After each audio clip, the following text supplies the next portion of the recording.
একটা অকেশন হচ্ছে, আমলের উৎসব, সেটা হলো এই জিলহজ মাসের প্রথম 10 দিন। এই জিলহজ মাসের প্রথম 10 দিন সম্পর্কে আল্লাহ পাক সূরা ফজরের মধ্যে শপথ করেছেন, ওয়াল ফাজরি, ফজরের কসম, ওয়া লায়ালিন আশর, এবং এই 10 রাতের কসম। এই 10 রাত বলতে এখানে জিলহজ মাসের এই 10 দিন এবং 10 রাতকে বোঝানো হয়।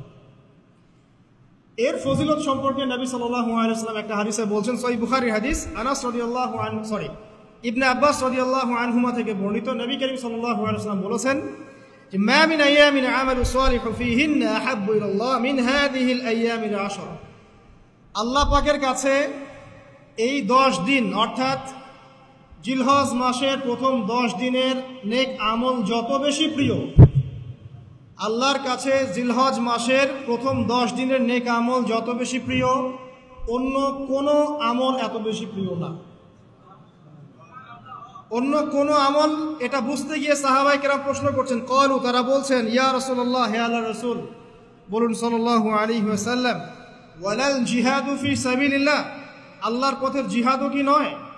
আমরা তো জানি ইসলামের সর্বোচ্চ চূড়া হচ্ছে আল্লাহর পথের জিহাদ। তো নবী সাল্লাল্লাহু আলাইহি ওয়াসাল্লাম বলছেন, ওয়ালাল জিহাদু ফি সাবিলিল্লাহ, আল্লাহর পথের জিহাদও নয়, আল্লাহর পথের জিহাদও নয়, ইল্লা, তবে ওই ব্যক্তির কথা ভিন্ন, রাজুলুন খরাজা বিনাফসিহি ওয়া মালিহি ফালাম ইয়ারজি' মিন যালিকা বিশাই, কোন একজন ব্যক্তি যে তার জান এবং তার মাল নিয়ে আল্লাহর পথে বেরিয়ে গেছে, তারপরে কোনো কিছু নিয়ে সে ফিরে আসতে পারে নাই, মানে সে শহীদ হয়ে গেছে, এই ব্যক্তির কথা ভিন্ন। কিন্তু অন্য যে কোনো দিনের আমলের চাইতে এই 10 দিনের নেক আমল আল্লাহর কাছে সবচেয়ে বেশি প্রিয়। তাহলে আমরা বুঝতে পারলাম, এই যে আল্লাহ পাক নিয়ামতের সাথে আমাদেরকে বাঁচিয়ে রেখেছেন, এই 10 দিন আমল করার সুযোগ দিয়েছেন, এই কৃতজ্ঞতা স্বীকার করে আমরা কিন্তু শেষ করতে পারবো না। পারবো না। প্রশ্ন হচ্ছে যে এই 10টা দিন আমরা কিভাবে কাজে লাগাতে পারি। আমি সেদিকেই যাবো ইনশাল্লাহ। তার আগে এই দিনগুলো সম্পর্কে আর কয়েকটা ফজিলতের হাদিস শুনিয়ে দিচ্ছি। তিরমিজি, ইবনে মাজাহ, মিশকাতের 128 পৃষ্ঠা একটা হাদিস এসেছে, আবু হুরায়রা রাদিয়াল্লাহু আনহু থেকে বর্ণিত, নবী করিম সাল্লাল্লাহু আলাইহি ওয়াসাল্লাম বলেছেন যে দিনসমূহের মধ্যে এমন কোনো দিন নাই, আল্লাহর দিনগুলোর মধ্যে এমন কোনো দিন নাই যেদিন ইবাদত করা আল্লাহর কাছে জিলহজের 10 দিনের ইবাদতের চেয়ে বেশি প্রিয়। কথা বুঝতে পারছেন? এরপরে নবী সাল্লাল্লাহু আলাইহি ওয়াসাল্লাম বলছেন, ইয়াদুলু সিয়ামু কুল্লি সিয়ামিন মিনহা বিসিয়ামি সানাতিন, এই 10 দিনের একটা সিয়াম বা একটা রোজা 1 বছর রোজা রাখার সমান। এই 10 দিনের একটা রোজা 1 বছর রোজা রাখার সমান।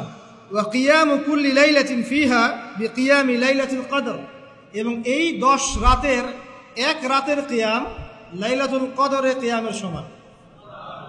আর আমরা জানি লাইলাতুল কদর সম্পর্কে আল্লাহ পাক কি বলেছেন, লাইলাতুল কদরি খায়রুম মিন আলফি শাহর, 1000 মাসের ইবাদতের চেয়ে উত্তম। তাহলে আমরা বুঝতে পারছি যে এই 10 দিন 10 রাত কি আমল করতে হবে, এই হাদিসটা বলে দিচ্ছে। সিয়াম এবং কিয়াম, 10টা সিয়াম না পড়েন, অ্যাটলিস্ট 3টা সিয়াম পারা যাবে ইনশাআল্লাহ। পারা যাবে না?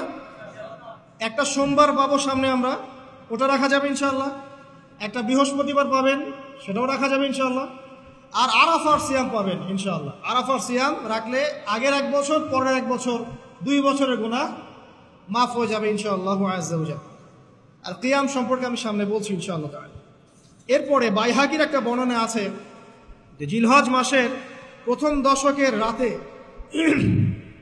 জিলহজ মাসের প্রথম দশকের রাতের প্রত্যেকটা নেক আমলকে 10 দিয়ে গুণ করা হয়, 10 গুণ বৃদ্ধি করা হয়। সুবহানাল্লাহ। আরও আছে বাইহাকি এবং ইসবাহানির বিশুদ্ধ সনদে হযরত আনাস বিন মালিক রাদিয়াল্লাহু আনহু থেকে বর্ণিত আছে, জিলহজ মাসের প্রথম দশকের প্রতিদিন 1000 দিনের সমান, মানে প্রতিদিনের আমল 1000 দিন আমলের সমান, এবং আরাফার দিনের মর্যাদা 10,000 দিনের সমান।